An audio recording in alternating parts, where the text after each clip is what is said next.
శ్రీమాత్రే నమః, శ్రీ గురుభ్యో నమః. మనందరి అదృష్టవశాత్తు శ్రావణ మాసం రానే వచ్చింది. శ్రావణ మాసం అంటే ఆనందానికి నిలయమైనటువంటి మాసమే శ్రావణ మాసం. మనకి 12 నెలలో 4 మాసాలు అంటే 4 నెలలు మాత్రం చాలా ప్రాధాన్యంగా చెప్పుకుంటూ ఉంటాం. వాటిల్లో మావై ఆషాఢ మాసం, మాఘమాసం, కార్తీక మాసం, వైశాఖ మాసం. అలాగే ఈ మాసాలన్నీ కూడాను దైవీకమైనటువంటి మాసాలు. మరి శ్రావణ మాసం దైవీక మాసం, అలాగే మానవ జాతికి ఆనందాన్ని ఇచ్చేటువంటి మాసమే ఈ శ్రావణ మాసం.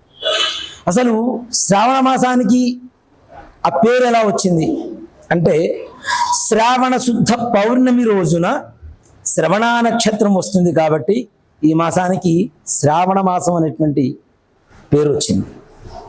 మరి పౌర్ణమి రోజున శ్రవణ నక్షత్రం వస్తే ఏం జరుగుతుందండి? ఇక్కడ పౌర్ణమి అంటేనే చంద్రప్రధానం, అలాగే శ్రవణ నక్షత్రము అంటే చంద్రుడి నక్షత్రం. ఎవరికైతే మానసికమైనటువంటి రుగ్మతలు ఉంటాయో, అప్రశాంతతతో బాధపడుతూ ఉంటారో, ఈ మాసంలో మీ ఇష్టదైవాన్ని కొలవడం ద్వారా, అలాగే కొన్ని నియమాలు పాటిస్తూ, కొంతమంది విశేషమైనటువంటి దేవతారాధన చేయడం ద్వారా కూడా మనకు ఉండేటువంటి సకల కష్టాలు కూడా నెరవేరి సకల కార్యాలు కూడా దిగ్విజయంగా పూర్తవుతాయి, కష్టాలు తీరిపోతాయి. అలాంటి మాసమే ఈ శ్రావణ మాసం. మరి శ్రావణ మాసంలో మొట్టమొదటిగా సోమవారం గురించి చెప్పుకుందాం. శ్రావణ సోమవారం ఇదేంటంటే కొత్తగా వింటున్నాం. కార్తీక సోమవారం విన్నాం. శ్రావణ సోమవారం ఏమిటి అంటే, మనకి 2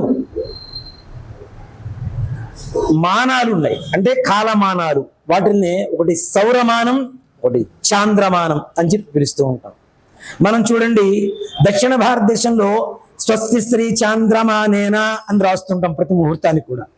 అలాగే ఉత్తర భారతదేశంలో సూర్యుడిని ప్రధానంగా తీసుకొని స్వస్తి శ్రీ సౌరమానేన అని చెప్పి రాస్తూ ఉంటారు, అంటే సూర్యుడిని ప్రధానం. మనం పౌర్ణమి పండగ చేసుకుంటే ఉత్తర భారతదేశంలో అమావాస్యను విశేషంగా ఆచరిస్తూ ఉంటారు. కాబట్టి ఇక్కడ ముఖ్యంగా మనం కార్తీక మాసం చేస్తూ ఉంటాం దక్షిణ భారతదేశంలో ఎక్కువగా కూడా.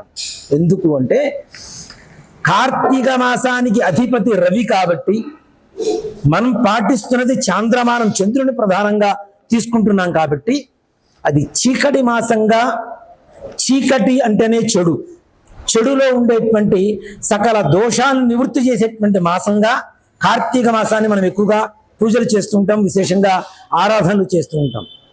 అలాగే ఎవరైతే సౌరమానాన్ని ఆచరిస్తున్నారో వారికి చంద్రమాసం అంటే శ్రావణ మాసం చీకటి మాసంగా భావిస్తారు.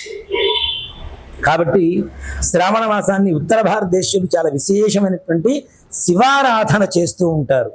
అందుకనే మనం కాశీకి, ఉత్తర భారతదేశంలో ఉండేటువంటి ఏ శివాలయానికి వెళ్ళినా కార్తీక సోమవారం కంటే కూడాను శ్రావణ సోమవారాల్లోనే ఎక్కువ మంది భక్తుల తాకిడి ఎక్కువగా ఉంటుంది. మరి శ్రావణ సోమవారం రోజున శివుణ్ణి ఎలా ఆరాధించాలి, ఎలా ఆరాధిస్తే మనకి ఫలితం వస్తుంది అంటే, శివుడు బోళాశంకరుడు. ఆయన్ని నామస్మరణ చేసిన ఒక చెంబుడు నీళ్లు శివలింగం మీద పోసి హరహర మహాదేవ అన్న మారేడు దళం శివుడికి సమర్పించి శంభో శంకర అని చెప్పి ప్రార్థించిన ఆయన మనకి వరాల జల్లు గంగా ప్రవాహంలాగా వెల్లివిరిసేలా మన మీద ప్రవహించేలా చేస్తూ ఉంటారు ఆ యొక్క పరమేశ్వరుడు.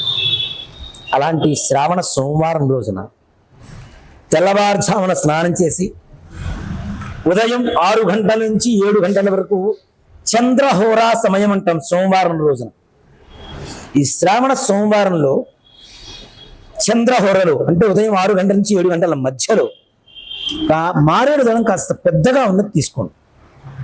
ఆ మారేడు దళం మీద మన పుట్ట మన్ను కానీ చెరువు మట్టి కానీ తీసుకొని చక్కగా నీళ్లు, కొద్దిగా నెయ్యి, పాలు, పెరుగు, పంచదార, తేనె, విభూది, గంధం, అలాగే స్వామివారికి పసుపు, కుంకుమ అవన్నీ కూడా మట్టిలో కొద్దిగా వేసేసి కొద్దిగా నీళ్లు పోసుకొని గట్టిగా ఒక పిండిలాగా తయారు చేసుకొని శివలింగాన్ని తయారు చేయాలి. ఆ మారేడు దళం మీదనే శివలింగాన్ని పెట్టి స్వామివారికి మీ సంకల్పం ఏదైతే ఉంటుందో, మనో సంకల్పం, అది ఉద్యోగం రావాలి, లేదు వివాహం కావాలి, లేదు సంతానం కలగాలి, లేదు మంచి వ్యాపారం బాగుండాలి, ఇంట్లో కుటుంబపరమైనటువంటి చికాకులతో ఉన్నాం, అనారోగ్యపరమైనటువంటి పరిస్థితుల్లో బాధపడుతున్నాం, ఇలాంటి సంకల్పం ఏదైతే మీ బాధ కలిగించేటువంటి సంకల్పం ఏదైతే ఉంటుందో ఆ సంకల్పం నెరవేరాలి, సంతోషంగా ఉండాలి అని చెప్పి పరమేశ్వరుని మనస్ఫూర్తిగా ప్రార్థించి, అవకాశం ఉంటే పంచామృతాలతో లేదా కనీసం విభూది నీళ్లలో కొద్దిగా వేసేసి, అది కూడాను విభూది అంటే మనకు షాపులో దొరుకుతున్న విభూతిని మనం వాడుతూ ఉన్నాం, అవన్నీ కూడా అనేక రకాలైనటువంటి కెమికల్స్, సెంటెడ్, ఇవన్నీ కూడా వాడుతూ ఉన్నారు. అలా కాకుండా చక్కగా ఆవు పేడ తెచ్చుకొని ఒక పిడకలాగా తయారు చేసుకొని దాన్ని ఎండబెట్టి చక్కగా దాన్ని కాల్చేసామనుకోండి, భస్మం వస్తుంది. అది అసలైన భస్మం, పరమేశ్వరుడికి చాలా ప్రీతికరమైనటువంటి భస్మం.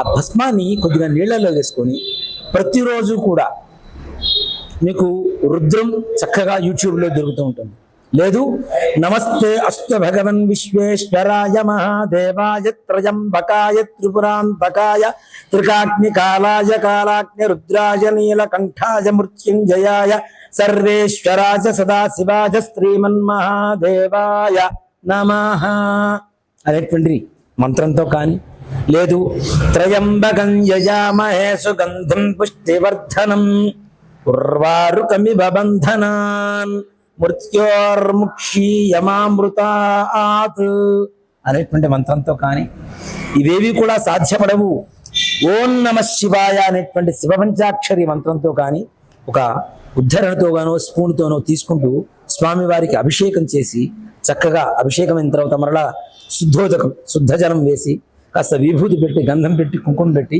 ఒక మారేడు దళాన్ని స్వామివారికి మీ మనోసంకల్పం చెప్పుకొని స్వామివారికి సమర్పించండి.